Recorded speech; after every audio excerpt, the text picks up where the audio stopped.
Greetings, everyone, and welcome to the Spirit Side Podcast. I'm Paul James Caden, and in today's episode, we are going to be continuing our conversation that we've been having this week. On Monday, we spoke about life and religion without God. On Wednesday, we talked more or less about life and religion with a man-made concept of God, or false concepts of an infinite God. And today on the show, we're going to be talking about finding God.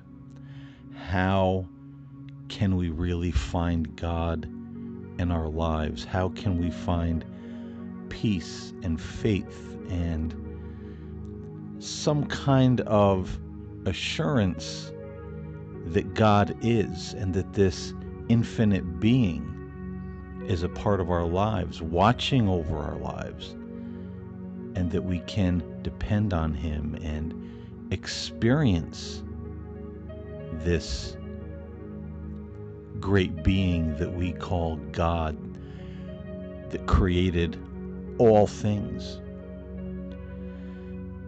I think it's fair right up front to say, coming from a finite perspective, we're never going to have all of the answers on how to find or experience God.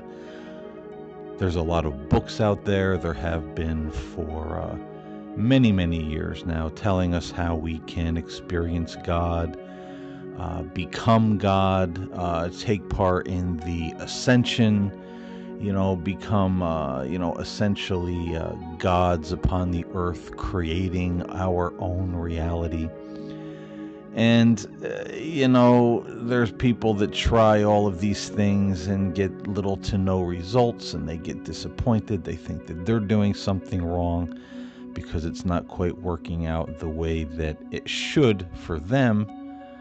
But the key here is that if you're one of those folks that you've delved into The Secret, or all the other self-help books or things that promise to make you some incredible being that's in control of your destiny, or that the angels are going to be at your beck and call and bring you anything that you desire, and you're feeling disappointed because that's not happening, well, it's not because you're failing in the task. It's because a lot of this literature is filled with a lot of hype. And believe me, I read a lot of it over the years. I was a searcher all of my life.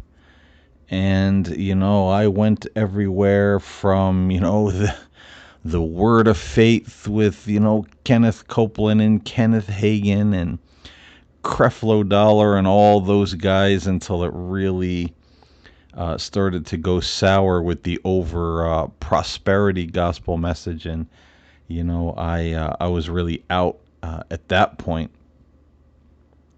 I've gotten into metaphysics. I read The Secret. I tried, all these different things. So I've been around the block. I mean, plus a couple, or maybe a couple dozen or a couple hundred things that I've read and tried. So I know your pain, if you've, been seeking but not quite finding.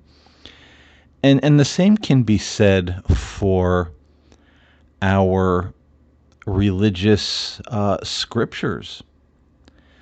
We have the Quran, we have the Bible, Old Testament, New Testament, and a lot of people get frustrated because there's things they don't understand, or they see the contradictions in, a lot of our scriptures, or they just see the people who follow a certain faith certainly not living the message that is in the holy books, or they're cherry picking verses out to excuse or validate bad behavior. So a lot of people get discouraged. And that's not, you know, putting down any of the scriptures or saying that they're false or that they're no good. I've read the Old Testament, I've read the New Testament, I've read the Quran, I've read the Urantia book, I've read other supposed revelations, I've read a lot of the Buddhist material. So again, comparative religion and studying, I've read a lot of it. And, you see what's good and sometimes maybe a little human error may have crept in. But I say all that in the beginning because this is our first and most important point, or maybe it's our second most important point, because we were talking at the end of Wednesday's show about the things that God is not. If there is this infinite being, this infinite consciousness, this infinite mind, this infinite spirit from which everything came from, and that being just doesn't have the ability to love, but is love, is righteousness, is peace, is joy. There's no evil or darkness or sorrow or hatred in this being, because these are human expressions. And we like to say God hates, God is angry. Now, I'm sure God looks at human behavior sometimes and has his own thoughts and or feelings about what we're doing. And sometimes, many times, they might be disapproving thoughts or feelings. But I think those disapproving thoughts and feelings are far beyond what we can describe in finite terms as, hatred, disappointment, anger, wrath, all of that type of thing. So that was the point we made at the end of Wednesday's show, the things that God is not.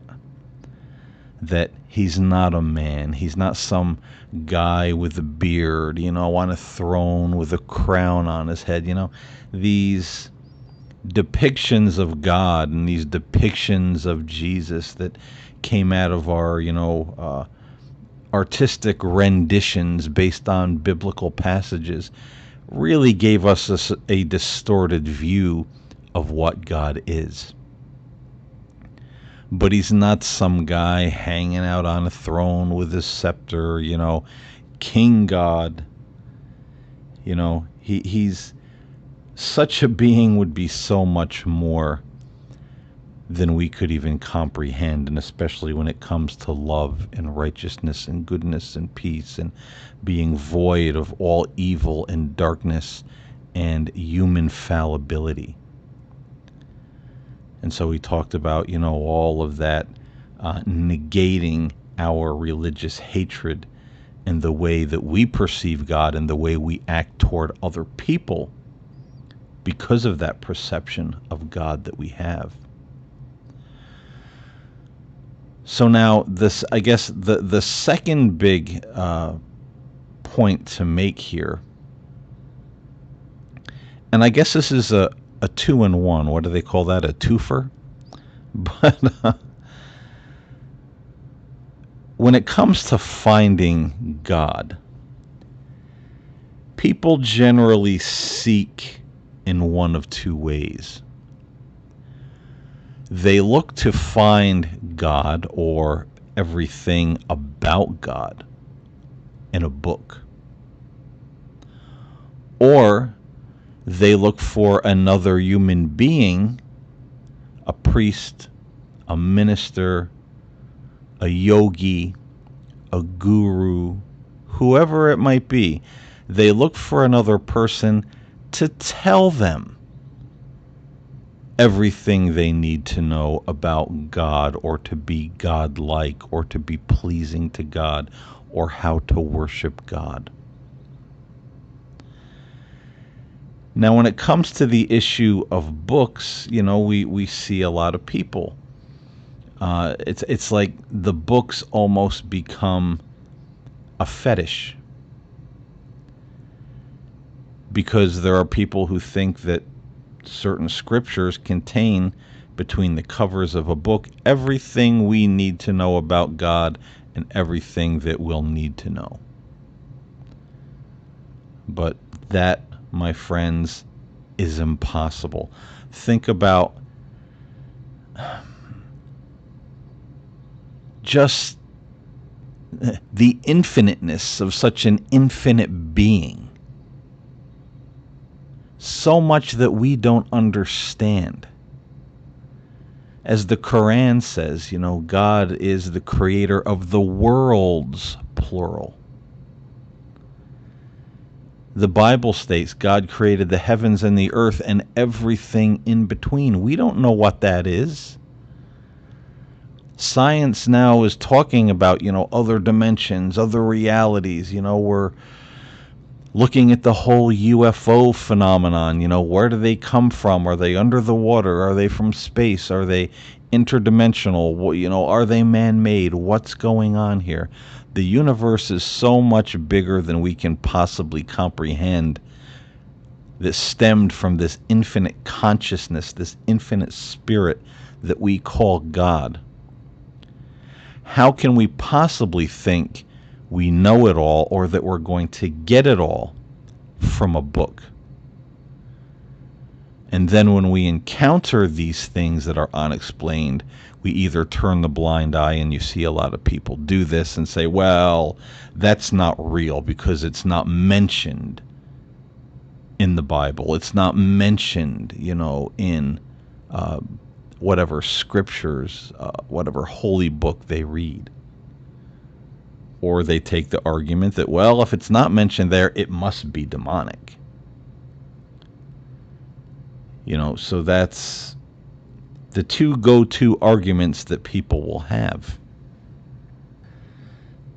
And I'm not saying that, we don't have to be careful when it comes to superstition, religious superstition.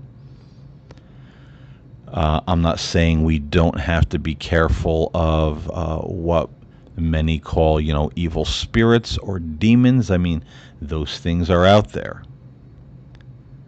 Ask any paranormal investigation team, that sometimes you walk into a place and what you encounter, you're not really sure that it was human. We're not talking about a ghost, the soul of a deceased person. I mean, there's something going on there that I guess you could say is biblical in the demonic sense. This entity, this force, is something other than. So I'm not saying that we have to, ignore those things, or don't worry about those things. Of course we have to be aware of those things. But I don't think it's healthy mentally, and I don't think it's healthy spiritually to shut our minds down so much where we put it all in a box, put God in a box, put spiritual reality in a box, label it as superstition, it doesn't exist, or it's a demon. And we have that neat little, categorization of things. But what's going to happen if in your lifetime, or even after your death, when you separate from the physical body, things are not quite as cut and dry and simple as you thought they were? You hear a lot about these souls that are afraid to cross over and they need help.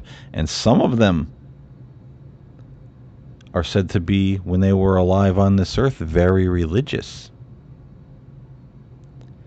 So maybe these souls are not necessarily bad people, but they're afraid to cross over because there's something there they don't understand. There's something there they weren't taught. There's something there that wasn't mentioned in their scriptures, weren't taught in their churches, and they don't know if it's good or bad or what's going to happen. And we can also see examples of that in real life, flesh and blood human beings who encounter things they don't understand, and they go into a crisis of faith. They start questioning everything. They start getting into some people really hokey religions because my religion never talked about this. Let's go off the deep end. So just suffice to say, no matter what it is, we're not going to find everything we need to know about God in a book. And I see people, they cling to the Bible, they cling to the Quran, they cling to the Urantia book. They call it the truth book. It contains everything we need to know. And, same story, different day, chapter and verse for everything you tell them, and there's nothing outside of it. And I think that leads to a lot of confusion later on. But suffice again to say, we're not going to find God between the covers of a book. We can find some good things. We can read all those books. We can read the scriptures. We can do all of this study. We can look at great saints and people of the past, and we can learn. But we're not going to learn everything. And that's just like going to another person to tell you how to believe, what the truth is. It always kind of like, it flips my wig a little bit when I see these people, and I know some people that go and see these yogis and these gurus, in India or that are from India. The bearded, gray-haired old man that sits on the pillow and says, in order to know God, and I'm not making fun of anybody there. It's just, and they refer to these people many times as gods incarnate. These people are becoming, that's what it means to be enlightened. They're becoming divine. So what kind of trouble are we going to run into looking to another fallible, infinite human being to tell us exactly what God is, where God is, how to believe God, how to worship God, how to connect with God? Especially when some of the ideas our fellow human beings are telling us is either a complete crock of nonsense, or it's filled with a lot of arrogance and fanaticism. People that think they're God, people that think they've, some of these yogis and gurus that claim they're enlightened. It's more like a super enlightened ego that something happened along the line and now they think they're so wise. But the stuff they say is just, one big yikes, when you listen to them long enough. And again, that's not putting anybody down. That's not saying that there aren't some, very humble gurus and yogis, because there are, and I've seen some of them too. They're just very gentle, very wise people. They're not looking to take anybody for money, to be their pupils and all of this sort of thing. But again, we have to be careful. So the big question is, where do we find God? It's certainly fine to read the books. It's certainly fine to ask other people's opinions. It's certainly fine to find a teacher and sit under their ministry or their teachings for a while. But I always like what the metaphysician of old, Emmett Fox, said. He said, a true teacher teaches you what you need to know, and then he releases you to go your way on your spiritual journey. He doesn't look to keep you as a pupil for life. And if somebody looks to do that, they're looking to pick your pocket and they're disingenuous. And I believe that. So all of these things are fine. But we have to be discerning. A lot of people just believe whatever they're told. Oh yes, oh yes, oh yes. And that's dangerous too. And see, this is why it's such a thin line when we talk about this concept of finding God. Because the greatest place that we're going to find God is, as the Bible says, he speaks in that still small voice. He's within us. The kingdom of heaven is within us. We connect with God through prayer and sitting and listening, quieting the thoughts, contemplating the things of God. That's how we make our greatest connection. And sometimes we can do that just by being out walking in nature by ourselves, among the trees and, the crickets and the cicadas and the deer and the rabbits and the groundhogs, just listening to the wind, watching the sunset. The feelings of peace and the ideas and thoughts that will come to your mind as you contemplate God in that serene setting can sometimes be extremely profound.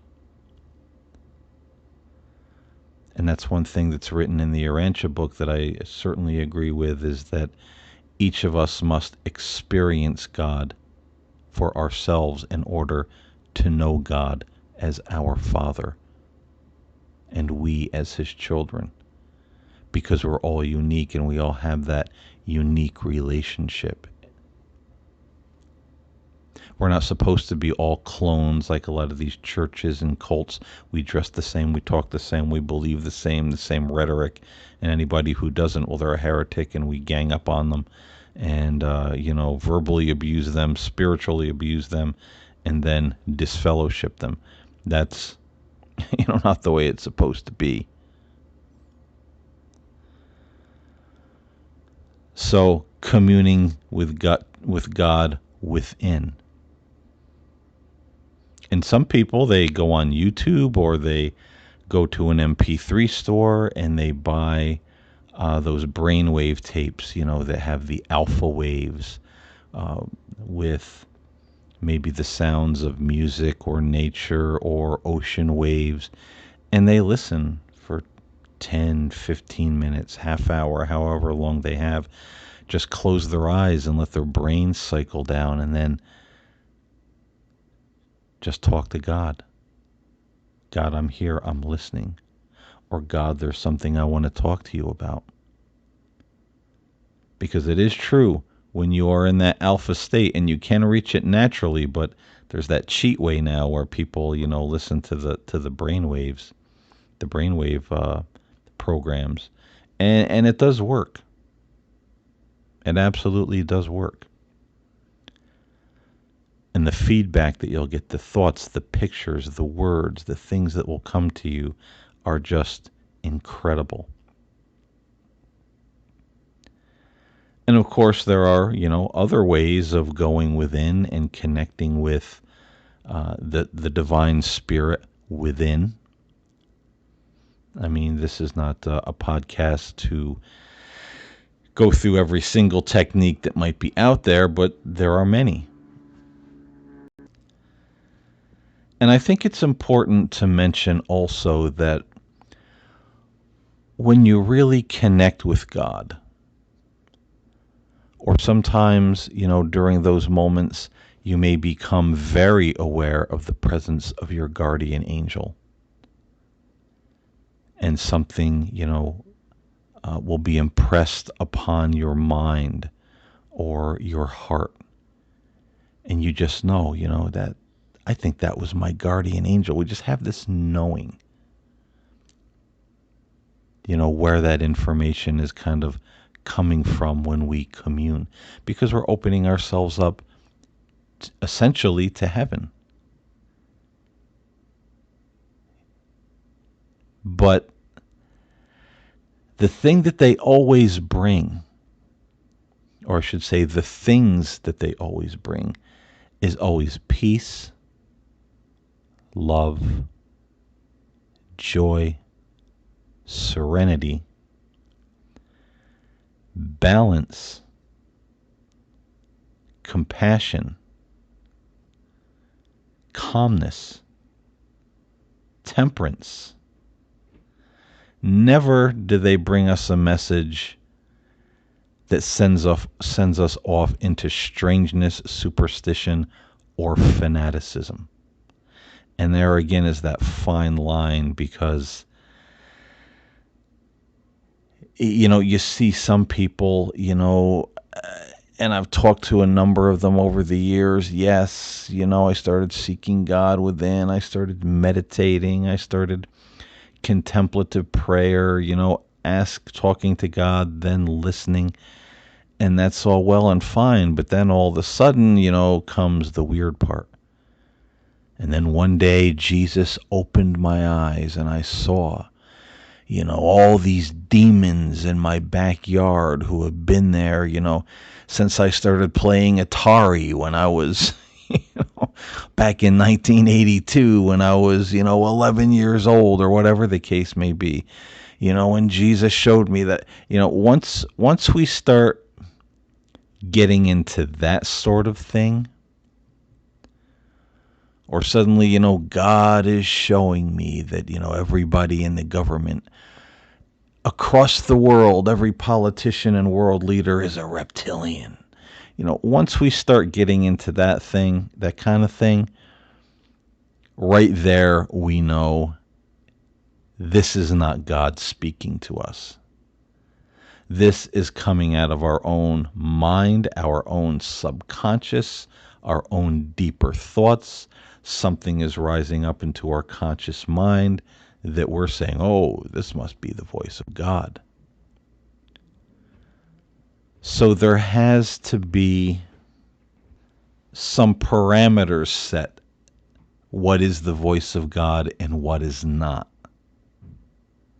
Now, I'm not saying that God can't show us an amazing vision, or, something that might be a little startling, like, wow, I never thought of that. I never knew that. Or maybe even kind of urge us that there's something we need to do for ourselves or someone else. Or something we need to stop doing that might be harming us physically, mentally, spiritually. But there's too many people in the world today, and there's the books and there's videos and there's, so-called testimonies all over the place, where God is showing people all this strange and peculiar and queer stuff. All the people crossing the border are gray aliens in disguise. God showed me that the color blue is evil, and Christmas cookies are the tool of the devil. I mean, there's all kind of crazy junk out there that is nothing more than the imaginations of individuals, very disturbed imaginations many times. Because there's a lot of folks out there that have mental illness, borderline mental illness, or personality disorders that they're not even aware of. And then they start getting into spirituality and the weird visions start coming. And before you know it, that person is, being labeled as a prophet, as a seer, as a teacher, as a minister, as a pastor, as a leader. And then we get into another movement that's absolutely bananas and never should have been. So we have to set those boundaries, how it is God speaks to us. And it is usually very calming, very centering, very wise, very gentle, very peaceful, very loving. Many times you will get goosebumps from head to toe because, wow, that information, what just came to me when I was waiting on God to speak, was incredible. I never thought of that before. But never is it going to cause you to jump up, go to your kitchen sink, start filling up buckets of holy, water, blessing them, trying to make holy water out of them, and then going out on the streets and, you know, dousing all the people, that are supposedly gray aliens, reptilians, or possessed with your buckets of holy water. Never, or we'll say very, very, very seldom, is that kind of thing actually God speaking to a person. So be aware of the fanaticism and the superstition and the weirdness, because there's that fine line that a lot of people cross. And frankly, it does more harm to the concept of God than it does good. That kind of thing is a major turnoff to a lot of people, even religious people.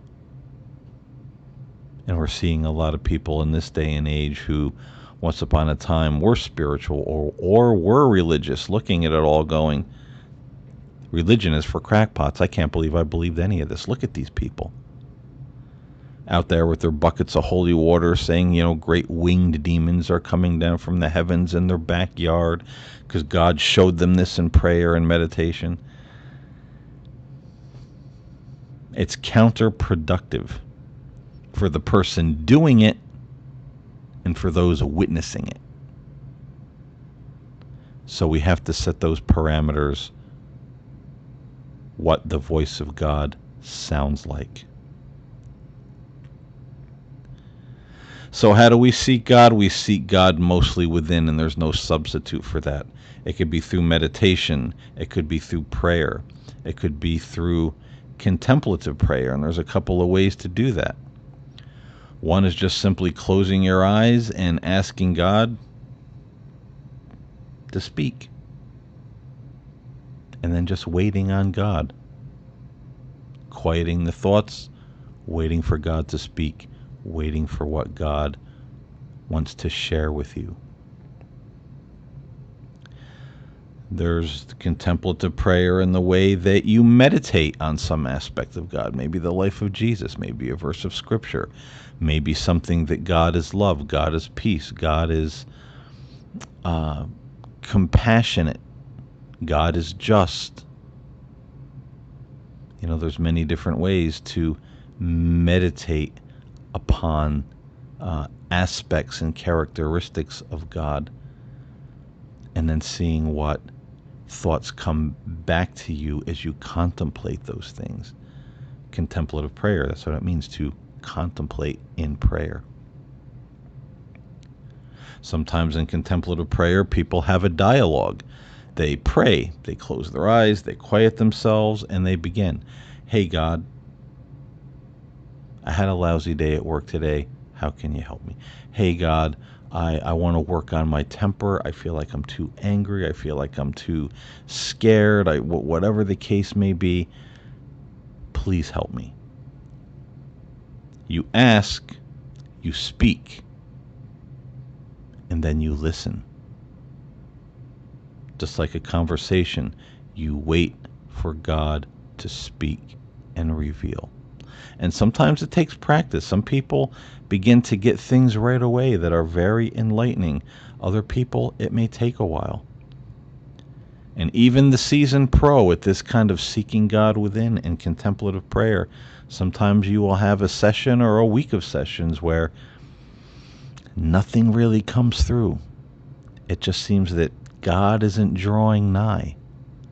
But that's an illusion, because God is always near us, even within us. So that's my spiel on finding God, and I hope this conversation was helpful to somebody out there, and that it helps create a little balance in the lives of the seeker, so we don't get caught up in all the craziness that can be out there in the spiritual and religious world. So thank you all for listening. I really do appreciate it. Until next time, stay safe, stay well, seek the truth, seek the spirit within. And I will talk to you next time here on the spirit side.